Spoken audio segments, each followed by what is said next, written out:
Assalamu alaikum, I'm Aisha and you're watching Samaa News. Here are today's headlines. President Donald Trump has warned Republicans they must win the 2026 midterm elections or face the risk of impeachment by Democrats. Speaking at a retreat for House Republicans in Washington, Trump said Democrats would look for a reason to impeach him if his party loses control of Congress. He urged Republicans to stay unified and sell their agenda to voters frustrated by rising living costs, with control of the House and Senate at stake next November. Venezuela's Attorney General has challenged US charges against deposed President Nicolás Maduro, calling on an American judge to recognize what he said was a lack of jurisdiction and Maduro's immunity as a head of state. Tarek Saab also announced a criminal investigation into deaths linked to the US military operation and urged international bodies to take concrete steps to secure Maduro's release. China has criticized US actions in Venezuela, saying no country has the right to act as the world's police or judge. Foreign Ministry spokesperson Mao Ning said nations must respect each other's sovereignty and development choices and abide by international law and the United Nations Charter. She added that major powers should take the lead by exercising restraint as global tensions over Venezuela continue to grow. Venezuela's main opposition leader, Maria Corina Machado, has vowed to return to her country as soon as possible, declaring her movement ready to win a free election after the capture of President Nicolás Maduro by US forces. In an interview, Machado praised US President Donald Trump for toppling Maduro, who has since been jailed in New York on drug and weapons charges. She said Venezuela's political transition should now move forward. "We won an election in 2024 by a landslide under fraudulent conditions," Machado said, adding that in a free and fair vote, the opposition would secure more than 90% of the ballots. Machado, who fled Venezuela in October to receive the Nobel Peace Prize, did not disclose her current location or details of her return plans. She remains wanted for arrest at home, where Socialist Party loyalists continue to control key state institutions. Republican US lawmakers have said that President Donald Trump does not plan to occupy or nation build in Venezuela after attending a briefing by top officials on the administration's policy toward the South American nation.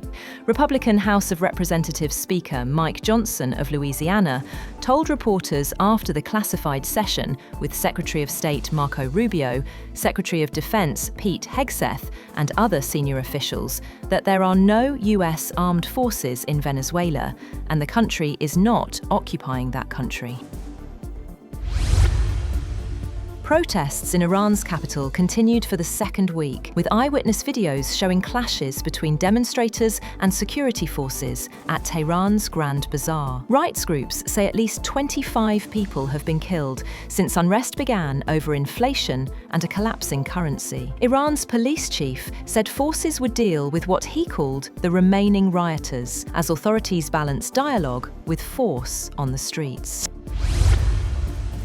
Ukraine's allies are meeting in Paris today, seeking to finalise as much as possible their contributions to future security guarantees to reassure Kyiv in the event of a ceasefire with Russia.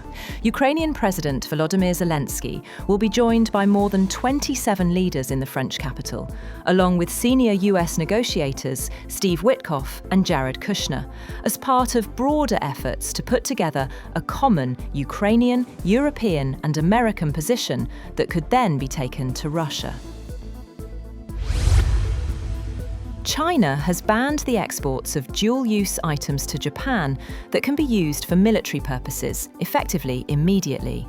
A Commerce Ministry statement showed that exports of dual-use items to military users or for any purposes that contribute to enhancing Japan's military strength are banned, adding that organisations or individuals from any country that violate the ban will be held legally liable. An earthquake with a preliminary magnitude of 6.2 hit the western Chugoku region of Japan, followed by a series of sizable aftershocks. The Japan Meteorological Agency said the epicenter of the first earthquake was in eastern Shimane Prefecture, adding that there was no danger of a tsunami. Chugoku Electric Power, which runs the Shimane nuclear power station, said operations were continuing as usual at its number 2 unit. Japan's Nuclear Regulation Authority said there were no irregularities following the quake. At least 14 people have been killed after being swept away by flash floods in Indonesia's North Sulawesi as the search for the missing continued. An official said heavy rain early on Monday triggered flash floods on the island of Siau, located in the region of Siau Tagulandang Biaro. 16 rescuers have been deployed to search for 4 people who remain missing, while 18 people have been injured so far. The United States has ended its long-standing guidance that all children receive vaccines against flu and 3 other diseases, a sweeping change that advances one of Health Secretary Robert F. Kennedy Jr.'s long-term goals. Public health experts warn the latest rollback could lead to preventable hospitalizations and deaths. The action removes the recommendation for rotavirus, influenza, meningococcal disease, and hepatitis A, and states that parents should consult healthcare providers under what it calls shared clinical decision-making. And freezing weather has swept across parts of Europe, forcing hundreds of flight cancellations in the Netherlands and crippling travel at Amsterdam's Schiphol airport. More than 400 flights were grounded as snow and ice disrupted operations, while all domestic rail services were briefly suspended after an IT failure. Passengers are facing long delays as forecasters warn another winter storm could hit later this week. That's all for now. For more updates, visit www.samaa.tv. Thank you for watching Samaa News.